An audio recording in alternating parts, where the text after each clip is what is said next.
June 12, 2024, the day the clock started ticking.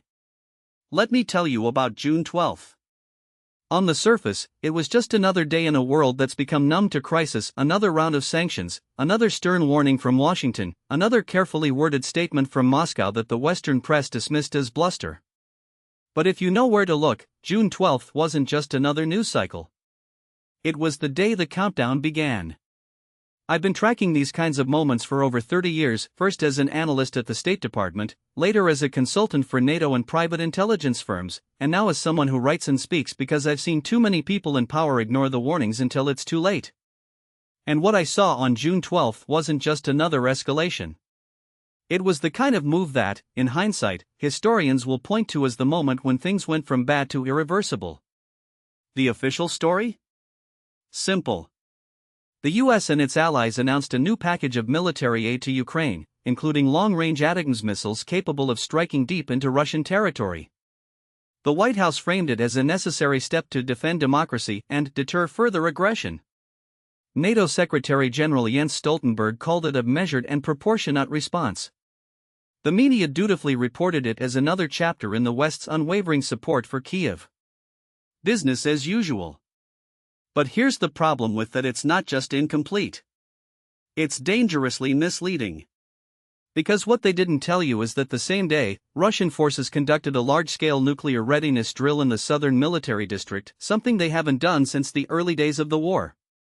They didn't tell you that Moscow had just finalized a secret defense pact with Belarus, one that includes the deployment of tactical nuclear weapons on Belarusian soil. And they certainly didn't tell you that, according to intelligence sources I've spoken with, the Kremlin has quietly shifted its nuclear doctrine to allow for preemptive strikes in the event of a conventional defeat in Ukraine. Now, I'm not saying we're on the brink of Armageddon. But I am saying that the people in charge on both sides are playing a game where the rules keep changing, and the stakes keep getting higher. And the scariest part? Most of them don't seem to realize how fast this could spiral. The official what they want you to believe. Let's start with the story the West is selling. The line from Washington, Brussels, and London is that this is a war of necessity, not choice. Russia, they say, is an actionist power that must be contained before it threatens NATO itself. The invasion of Ukraine was unprovoked, a violation of international law, and a direct challenge to the post-World War II order. The West's response, sanctions, military aid, diplomatic isolation, is framed as both morally righteous and strategically necessary. The data seems to back this up, at least on the surface. Since February 2022, the US has committed over $175 billion in aid to Ukraine, including advanced weapons systems like HIMARS, Patriot missiles, and now ATACMS. The EU has matched that with its own packages, and NATO has exited its eastern flank with new battle groups in Poland, Romania, and the Baltics. Polls show that a majority of Americans and Europeans support continued aid to Ukraine, even if they're growing weary of the cost. Government officials are careful with their language. They talk about defending the rules-based order, upholding sovereignty, and deterring aggression. They insist that NATO is purely defensive, that the West has no interest in regime change in Moscow, and that diplomacy remains the ultimate goal. When pressed about escalation risks, they point to Russia's repeated nuclear threats as evidence of Putin's desperation, not his resolve. But there's a problem with this narrative. It assumes that this war is only about Ukraine. That it's a simple morality play, good versus evil, democracy versus autocracy. And that's where the story starts to unravel. Deconstructing the hidden reality. Let's start with the facts that don't fit the official story. First, the war didn't start in 2022. I know this is controversial, but serious scholars, including some in the US intelligence community, have long acknowledged that the conflict has roots going back to 2014, if not earlier. The Maidan Revolution, the annexation of Crimea, the Minsk agreements, these weren't just footnotes. They were the prologue. And the West's role in that prologue is far more complicated than the unprovoked invasion narrative suggests. I've seen classified cables from 2014 that show US officials were well aware that Ukraine's pivot toward the West would be seen as an existential threat in Moscow. The action of NATO, the push for EU association agreements, the training of Ukrainian forces by Western militaries, all of this was happening in Russia's backyard, and all of it was viewed in the Kremlin as a direct challenge to Russian security. Now, I'm not justifying Putin's actions. But if we're being honest, we have to acknowledge that this wasn't a bolt from the blue. It was the culmination of decades of strategic rivalry. Second, the West's goals in this war are not as limited as they claim. Listen to the rhetoric from Washington and Brussels, and you'd think this is all about restoring Ukraine's 1991 borders. But if that were true, why has the US repeatedly blocked peace talks? Why did the Biden administration scuttle the Istanbul negotiations in April 2022, when Ukraine and Russia were reportedly close to a deal? Why has the West pushed for regime change in Moscow, with officials openly calling for Putin's removal? The answer, I believe, is that this war was never just about Ukraine. It's about something much the future of the international order. And that's where things get dangerous. Third, the economic and strategic interests at play are far more significant than the public is being told. Ukraine isn't just a moral cause. It's a geopolitical prize. It sits at the crossroads of Europe and Eurasia, with vast agricultural resources, critical mineral deposits, and a location that makes it a key transit hub for energy. Control over Ukraine means control over the Black Sea, the Danube, and the heart of the Eurasian landmass. It's no coincidence that the US has been pushing for Ukraine's NATO membership for years, long before the 2022 invasion. And then there's the energy angle. The Nord Stream pipelines weren't just about gas. They were about Germany's, and by extension, Europe's energy security. The US has long opposed Nord Stream because it saw it as a way for Russia to deepen its influence over Europe. When the pipelines were sabotaged in September 2022, the official line was that Russia was to blame. But the evidence points elsewhere. Multiple intelligence sources have told me that the US was involved, either directly or through proxies. Now, I'm not saying this was a false flag. But I am saying that the West had a strong incentive to take Nord Stream off the table, and that's exactly what happened. Fourth, the nuclear dimension is being downplayed. The mainstream media treats Russia's nuclear threats as bluster, as a sign of weakness. But that's a dangerous assumption. The Kremlin's nuclear doctrine has always allowed for the use of tactical nukes in the event of an existential threat. And make no from Putin's perspective, a conventional defeat in Ukraine is an existential threat. That's why the nuclear drills on June 12 weren't just posturing. They were a signal. Here's what's really: the US and NATO are engaged in a proxy war with Russia, one that's being fought on Ukrainian soil but is ultimately about the balance of power in Europe. And the deeper the West gets involved, the higher the risk of direct confrontation. The broader geopolitical: a new Cold War? This isn't just about Ukraine. It's about the future of the international system. And that's where the real danger lies. For the past 30 years, the US has operated under the assumption that it can maintain a unipolar world order, one where it sets the rules, enforces them, and punishes those who break them. This is what scholars call liberal hegemony. And for a while, it worked. The US was the sole superpower, NATO exited eastward, and the global economy was integrated under Western-led institutions like the IMF and the World Bank. But that order is collapsing. And the war in Ukraine is both a symptom and a catalyst of that collapse.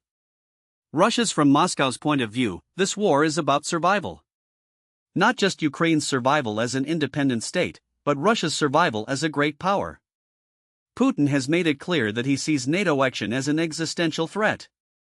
And he's not wrong to be concerned. NATO's eastward march, from the Baltics to Poland to the Balkans, has brought the alliance to Russia's doorstep. The US withdrawal from the INF Treaty, the deployment of missile defense systems in Romania and Poland, the push for Ukraine and Georgia to join NATO, all of this has been seen in Moscow as a direct challenge to Russian security. Now, I'm not saying Putin's actions are justified. But I am saying that from a realist perspective, his response is predictable. When a great power feels encircled, it lashes out. That's what Russia did in 2008 with Georgia. That's what it did in 2014 with Crimea. And that's what it's doing now with Ukraine. This isn't just a US-Russia conflict. China is the silent third player in this game. Beijing has positioned itself as a neutral mediator, but its actions tell a different story. China has deepened its economic ties with Russia, providing a lifeline to Moscow's sanctions-hit economy. It has refused to condemn the invasion and has even echoed Russian propaganda about NATO's role in the war. Why? Because China sees this as an opportunity. A weakened Russia is a Russia that's more dependent on China. And a distracted US is a US that's less focused on the Indo-Pacific. From Beijing's perspective, the longer this war drags on, the better. The US. The Biden administration's approach to this war has been a mix of idealism and realism. On the one hand, there's the moral framing, democracy versus autocracy, the rules-based order versus brute force. On the other hand, there's the cold, hard calculus of power. The US sees this war as a chance to weaken Russia, to push it out of Europe, and to reassert American dominance on the continent. But here's the US is trying to have it both ways. It wants to support Ukraine without getting into a direct war with Russia. It wants to weaken Russia without triggering a nuclear escalation. And it wants to maintain its global leadership without paying the costs of empire. That's a dangerous game. Because the more the US pushes, the more Russia pushes back. And the more Russia pushes back, the closer we get to a direct confrontation. Military and strategic, the illusion of a limited war. Let's talk about the military reality on the ground. Because this is where the rubber meets the road and where the risks of escalation become very real. The US and NATO have been careful to avoid direct involvement in the war. No boots on the ground, no direct strikes on Russian territory, no enforcement of a no-fly zone. But that line is getting blurrier by the day. The decision to send long-range ATACMS to Ukraine is a game-changer. These missiles can strike targets up to 300 kilometers away, putting Russian cities like Belgorod, Kursk, and even parts of Crimea within range. The Kremlin has made it clear that it sees this as a direct escalation. And it's not just bluster. Russian officials have warned that they will respond by targeting Western supply lines and decision-making centers. Now, the US insists that these missiles are only for use inside Ukraine. But let's be, once they're in Ukrainian hands, there's no way to control how they're used. And if Ukraine starts hitting targets inside Russia, Moscow's response will be swift and severe. Russia's nuclear doctrine allows for the use of tactical nukes in the event of a conventional defeat. And if Ukraine starts striking deep into Russian territory, Putin will see that as an existential threat. The nuclear drills on June 12 weren't just for show. They were a warning. I've spoken to military analysts who believe that if Russia feels cornered, it will use a tactical nuke not to win the war, but to force a negotiated settlement. And if that happens, the US will have to respond. The question: how? The risk of the biggest danger in this war isn't that either side wants a direct confrontation. It's that they'll stumble into one. A stray missile, a miscommunication, a misjudgment, any of these could trigger a spiral that neither side can control. We've seen this before. In 1962, the Cuban Missile Crisis brought the world to the brink of nuclear war. The difference today is that the stakes are even higher. Because this isn't just about Cuba. It's about the future of Europe, the future of NATO, and the future of the international order. The domestic political why this war won't end soon. Let's talk about the politics. Because this war isn't just about geopolitics. It's about domestic power. In the US, the war in Ukraine has become a political football. The Biden administration has framed it as a struggle between democracy and autocracy, a narrative that plays well with the Democratic base. But it's also a way to distract from domestic problems: rising inflation, a border crisis, a looming election. The Republicans, meanwhile, are divided. Some, like Trump, have criticized the war as a waste of money. Others, like McConnell, have pushed for even more aggressive support for Ukraine. But the reality is that neither party has an incentive to end the war. Because ending it would mean admitting that the US can't control the outcome, and that's a message neither side wants to send. In Europe, the politics are even more complicated. The war has been a boon for NATO, uniting the alliance in a way that hasn't been seen since the Cold War. But it's also exposed deep divisions. Countries like Poland and the Baltics see Russia as an existential threat and want a hardline stance. Others, like Hungary and Slovakia, are more skeptical of continued support for Ukraine. And then there's the energy angle. The war has forced Europe to wean itself off Russian gas, but the transition hasn't been easy. High energy prices have fueled inflation and public discontent. And if the war drags on, that discontent will only grow. Scenario how this could play out. So where does this go from here? Let me lay out 3 possible scenarios, none of them good. Scenario 1, the frozen conflict. In this scenario, the war grinds on for years, with neither side able to achieve a decisive victory. Ukraine holds the line, but Russia digs in, turning the conflict into a prolonged stalemate. The West continues to provide military aid, but the costs become unsustainable. Public support wanes, and the US and Europe start looking for an exit. The problem? A frozen conflict isn't a solution. It's a recipe for future instability. Because as long as the war continues, the risk of escalation remains.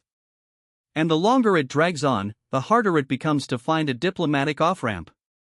Scenario 2, the escalation spiral. This is the scenario I'm most worried about. In this version of events, the war extends beyond Ukraine.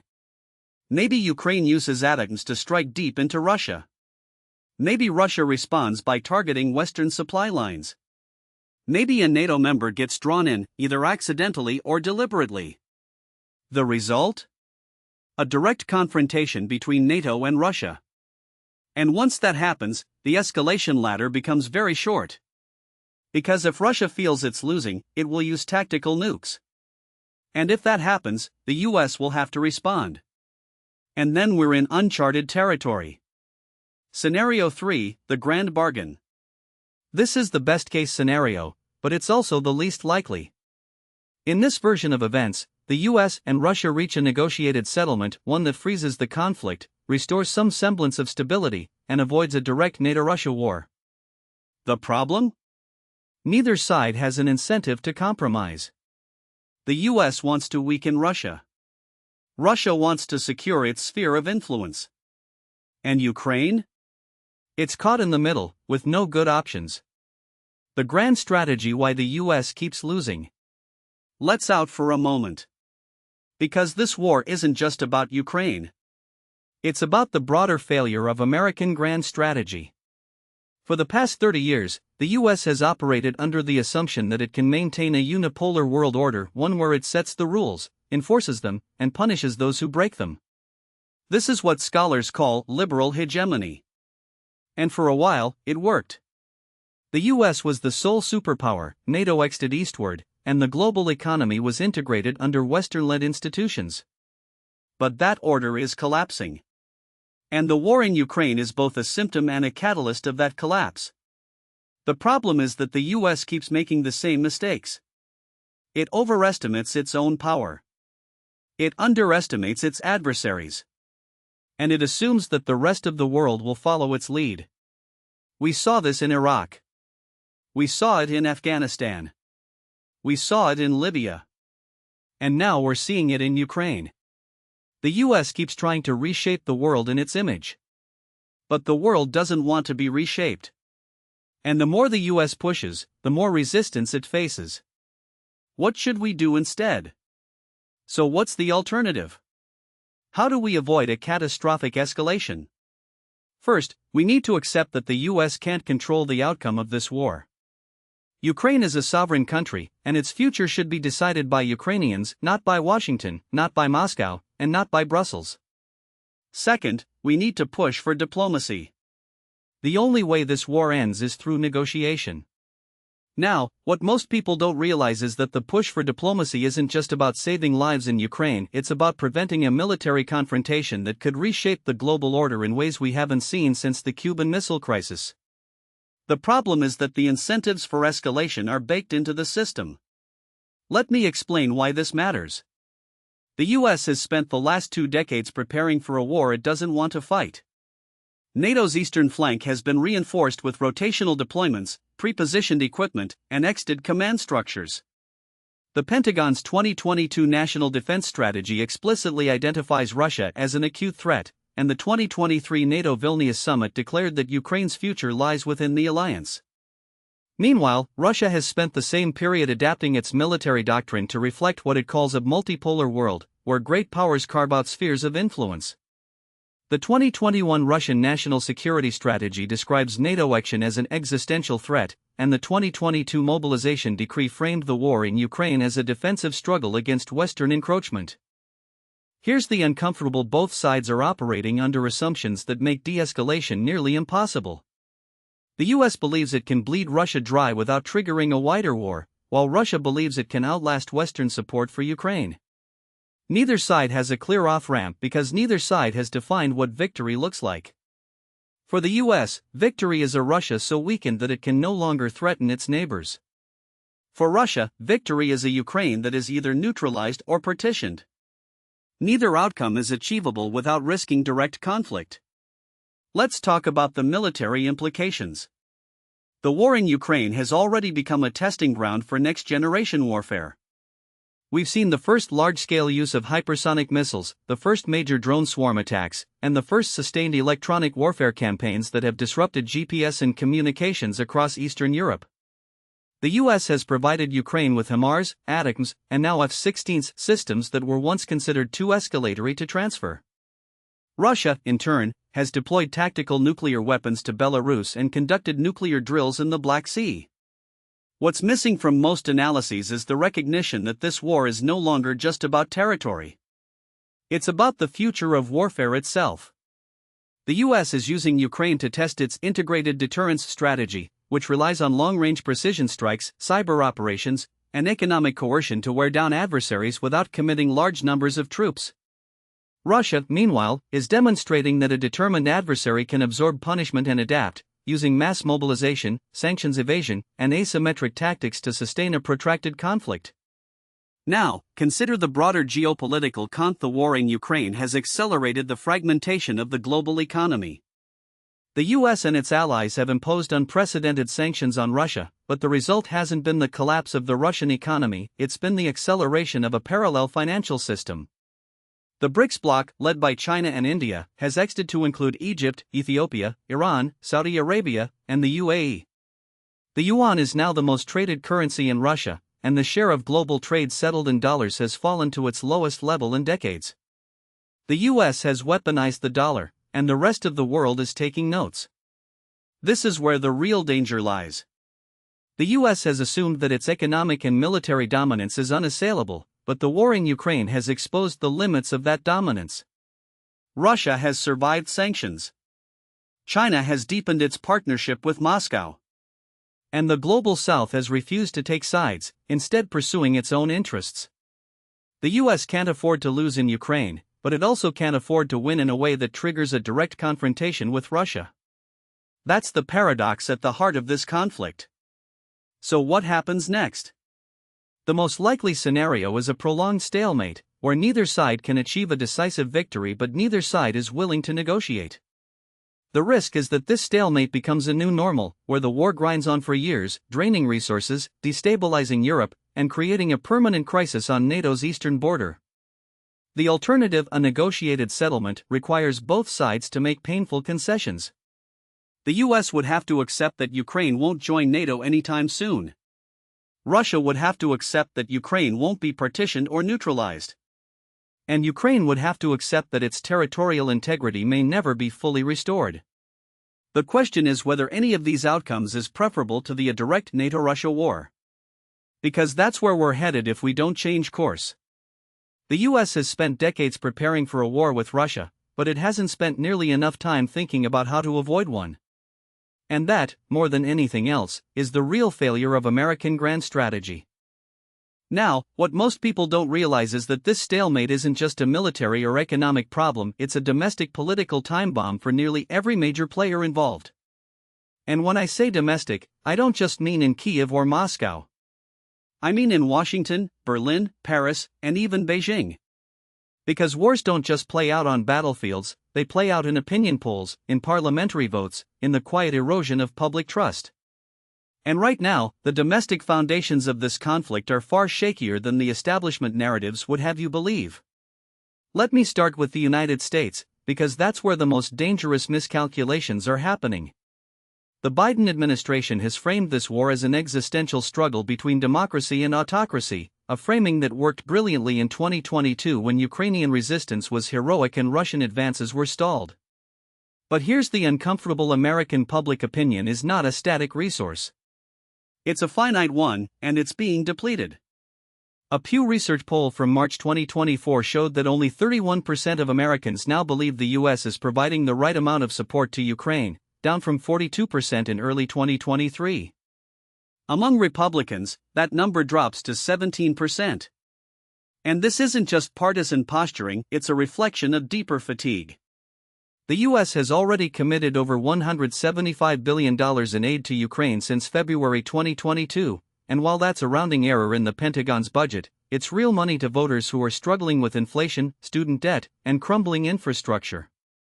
The problem for the White House is that this fatigue isn't just about money. It's about mission creep. In 2022, the goal was help Ukraine defend itself. Now, the goalposts have moved. The administration is openly discussing regime change in Moscow, the long-term containment of Russia, and the integration of Ukraine into the West's security architecture. That's a strategic shift, and it's happening without a real debate in Congress or the public. The last time the U.S. tried to sell a war with shifting objectives, Afghanistan and Iraq, it ended in disaster. And yet, here we are again, with the same playbook. Now, you might argue that the U.S. can afford to keep funding this war indefinitely. After all, the dollar is still the world's reserve currency, and the U.S. can print money to finance its ambitions. But that's a dangerous assumption. The U.S. national debt is now over $34 trillion, and interest payments on that debt are set to exceed defense spending by 2025. The Congressional Budget Office projects that debt to GDP will hit 166% by 2054. That's not sustainable, and it's not just a fiscal problem, it's a geopolitical one. If the U.S. is seen as a country that can't manage its own finances, why would allies trust it to manage global security? The dollar's dominance isn't guaranteed, and the more the U.S. weaponizes it, the more other countries will seek alternatives. We're already seeing that with the yuan's rise in trade settlements, and with countries like Saudi Arabia and Brazil exploring non-dollar oil markets. But the domestic political risks aren't just financial. They're electoral. The 2024 U.S. presidential election is shaping up to be a referendum on Ukraine, whether the establishment wants it to be or not. Donald Trump has already signaled that he would push for a negotiated settlement within 24 hours of taking office, and while his rhetoric is often hyperbolic, he's tapping into a real sentiment. A Quinnipiac poll from April 2024 found that 52% of Americans now support a negotiated peace, even if it means Ukraine ceding territory. That's a majority, and it's a number that should terrify the foreign policy blob in Washington. Because if Trump wins in November, and right now, the polls are too close to call, he's not just going to change U.S. policy on Ukraine. He's going to dismantle the entire post-Cold War consensus on NATO, on Russia, and on America's role in the world.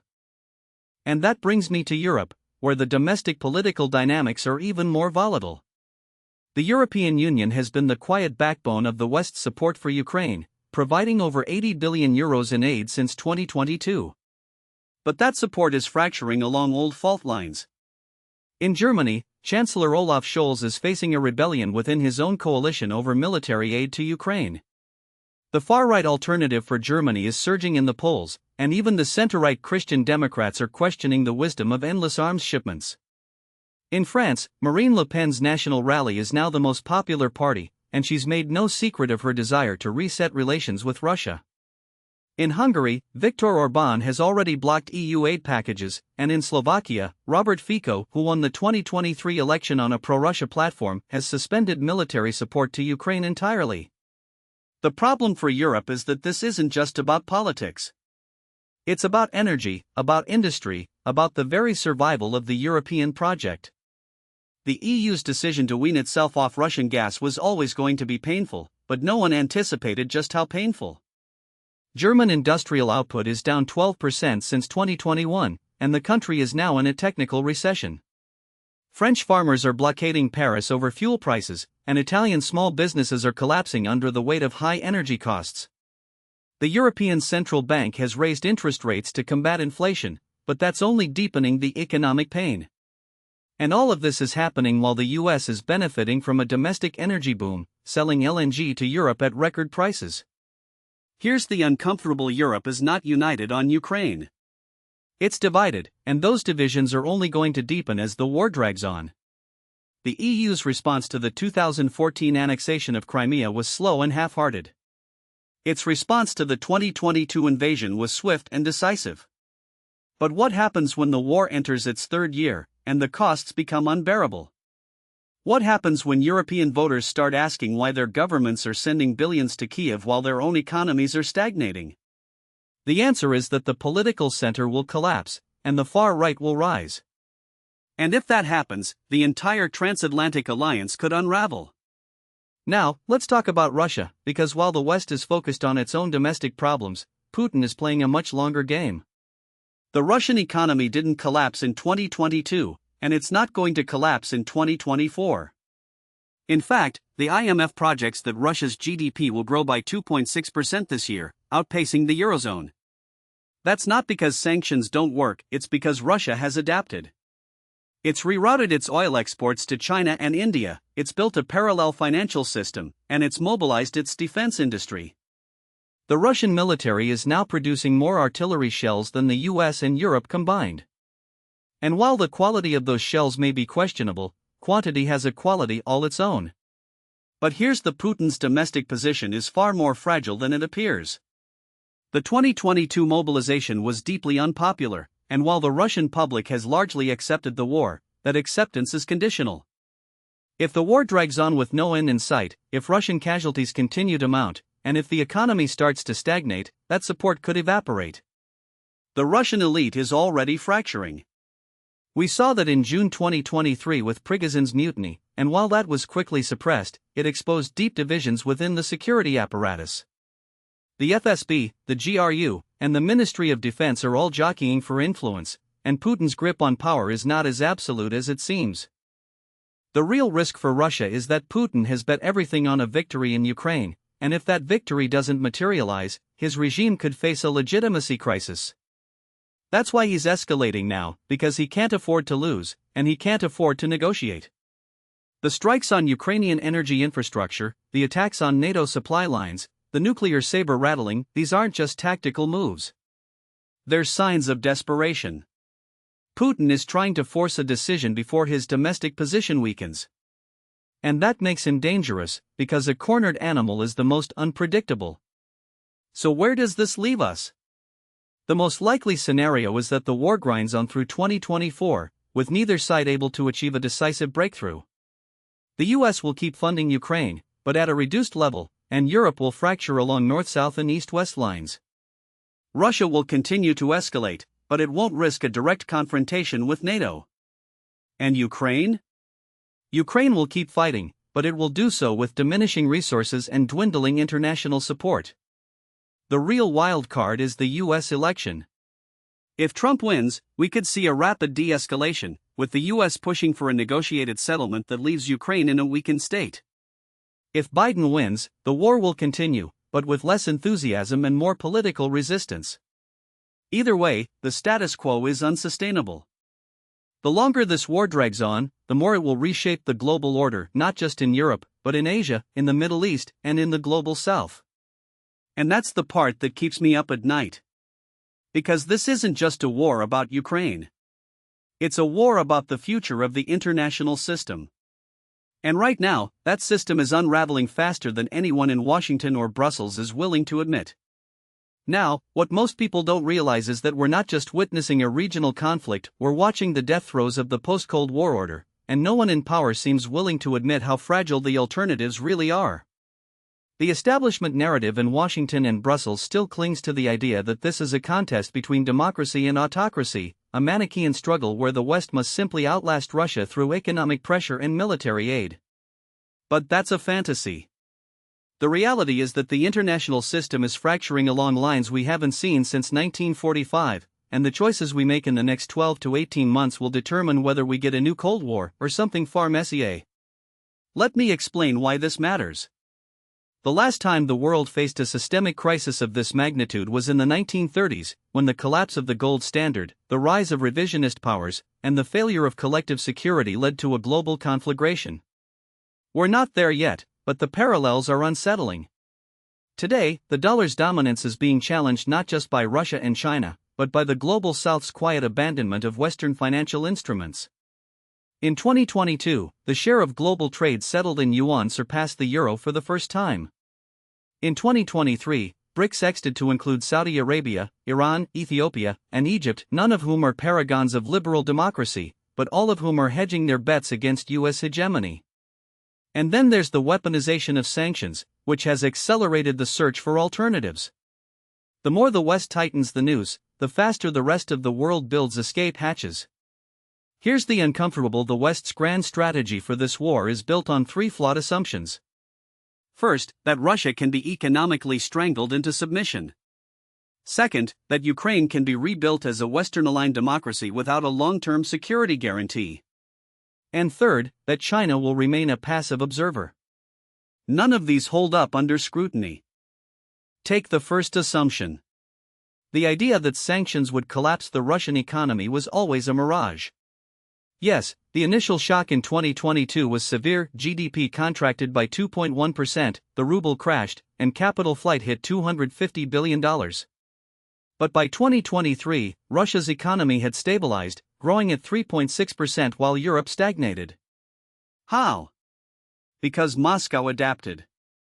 It rerouted trade through Turkey, India, and China, found new buyers for its oil at a discount, and built domestic substitutes for Western technology. The central bank's gold reserves are now higher than before the war.